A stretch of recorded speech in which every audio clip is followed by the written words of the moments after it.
भोपाल में global investors summit की तैयारियों को अंतिम रूप दिया जा रहा है। विदेशी मेहमानों के स्वागत के लिए भोपाल के लोग तैयार हैं। विदेशी मेहमानों के लिए भोपाल के लोगों ने अपने घर के दरवाजे खोल दिए हैं। होम स्टे के लिए 50 से ज्यादा लोगों ने रजिस्ट्रेशन करवाया है। दरअसल भोपाल विकास प्राधिकरण ने विदेशी मेहमानों को भोपाली संस्कृति से रूबरू करवाने के लिए होम स्टे की पहल की है। इसे भोपाल के लोगों ने हाथों हाथ लिया है। जीआईएस समिट में शामिल होने बड़ी संख्या में विदेशी मेहमान भोपाल पहुंच रहे हैं। उनके स्वागत सत्कार के लिए सरकार और प्रशासन ने तो इंतजाम किए हैं, लेकिन इस बार होम स्टे स्कीम के चलते भोपाल वासियों को भी उनके स्वागत का मौका मिला है। एक तरफ भोपाल की पहचान बड़ी झील का शानदार नज़ारा, यहाँ की सुबह भी अच्छी, शाम भी अच्छी, और दूसरी तरफ झील के ठीक किनारे पर बने आलीशान बंगले।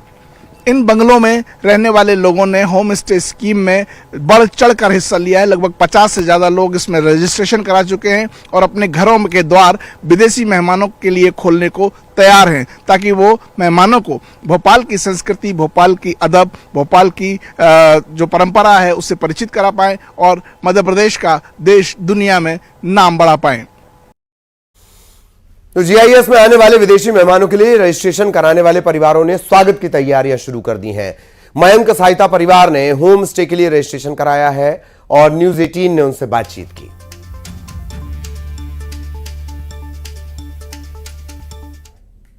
जीआईएस में राजधानी भोपाल आने वाले विदेशी मेहमानों के स्वागत के लिए भोपाल के लोकल लोग भी तैयार हैं और बहुत उत्साहित हैं कि वो अपने घरों में आने वाले विदेशी मेहमानों को, यहाँ रुकने वाले मेहमानों को किस तरह से स्वागत करेंगे, क्या क्या तैयारियां कर रखी हैं। कोई अपने घर को पेंट करा रहा है, कोई लाइटिंग्स करा रहा है, और स्पेशली जो इंडियन कल्चर है, जो भोपाली कल्चर है, उसके जरिए आने वाले मेहमानों का स्वागत किया जाएगा। पूरी तैयारियां की जा रही हैं। हमारे साथ एक परिवार मौजूद है, हम उनसे जानेंगे कि आखिर वो क्या तैयारी और क्या स्पेशल करने वाले हैं अपने मेहमानों के स्वागत के लिए।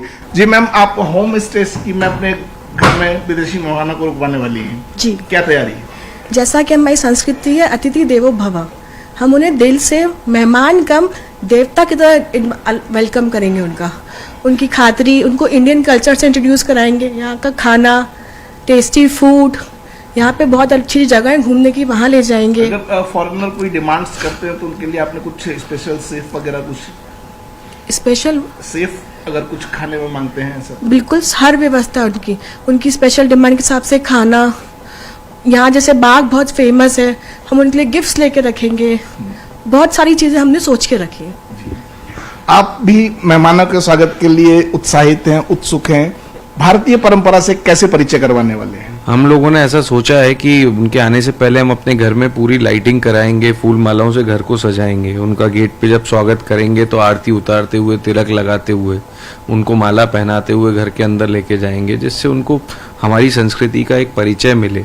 इसके अलावा हमारे यहाँ ऑलरेडी शेफ है, तो हमने उनको मेंटली प्रिपेयर्ड कर रखा है कि जिस हिसाब से उनको खाने की व्यवस्था रहेगी या जो भी उनका प्रायोरिटीज रहेंगी, उसी हिसाब से हम लोग फूड प्रिपरेशन उतने दिन घर पे रखेंगे। मयंक के परिवार की तरह प्रदीप टामोट का परिवार भी होम स्टे की तैयारी कर रहा है। क्या कुछ तैयारी इस परिवार ने की है वो भी जान लीजिए। स्टे होम पॉलिसी के तहत एनआरआईज मेहमान का स्वागत करने के लिए हम एक और परिवार के साथ हैं। भोपाल राजधानी का ये फैमिली विदेशी मेहमानों का स्वागत करने के लिए पूरी तरह तैयार है और इन्होंने कुछ स्पेशल प्लान्स भी कर रखे हैं। हम इनसे बात करेंगे कि आखिर वो एनआरआईज मेहमान के साथ किस तरह से भारत की संस्कृति, मध्य प्रदेश की जो पारिवारिक संस्कृति है, उससे कैसे परिचित करा रहे हैं। मैं प्रदीप टामोट, हम अतिथि देवो भव की धारणाओं को मद्देनजर रखते हुए दिल से आत्मीय स्वागत करने के लिए तत्पर हैं। और जैसे ही आएंगे उनके स्वागत के लिए हमारी जो छोटा से गरीब की कुटिया है उसको बिल्कुल सजाने धजाने का भी हमने प्रावधान रखा है। और उनको अपनी मध्य प्रदेश की, और जो हम, चूँकि हम लोग जैन हैं, तो जो भी हमारी डिशेज़ हैं, जो स्पेशल डिशेज़ हैं, उनकी भी तैयारी कर रखी है और बहुत बेसब्री से मेहमानों का आने का इंतजार कर रहे हैं और दिल से आत्मीय स्वागत करने की इच्छा भी है। ढोल नगाड़े, बिल्कुल पूरी कोशिश करेंगे। ढोल नगाड़े भी रहेंगे और लिस्ट आ जाती है और आतिशबाजी। और इस जीआईएस को लेकर मुख्यमंत्री डॉक्टर मोहन यादव ने कहा कि रीजनल कॉन्क्लेव से एक रिदम बना है, इसका फायदा भी मिला है। सीएम ने कहा कि ग्लोबल इन्वेस्टर समिट से मध्य प्रदेश में निवेश और बढ़ेगा। JS का आखिरी दौर चल रहा है और आज है पूरी 21 तारीख। परसों यशस्वी प्रधानमंत्री हमारे बीच अपने प्रदेश की धरती पे आएंगे और छतरपुर से होते हुए सायंकाल भोपाल में आएंगे। राजा भोज की नगरी भोपाल एक दुल्हन की तरह सज करके अपनी पलक पावड़े बिछा करके भोपाल वासी भी हमारे आगंतुक अतिथियों का इंतजार कर रहे हैं और उम्मीद कर रहे हैं कि विकास के मामले में यह मील का पत्थर साबित हो। और यहां रुकेंगे।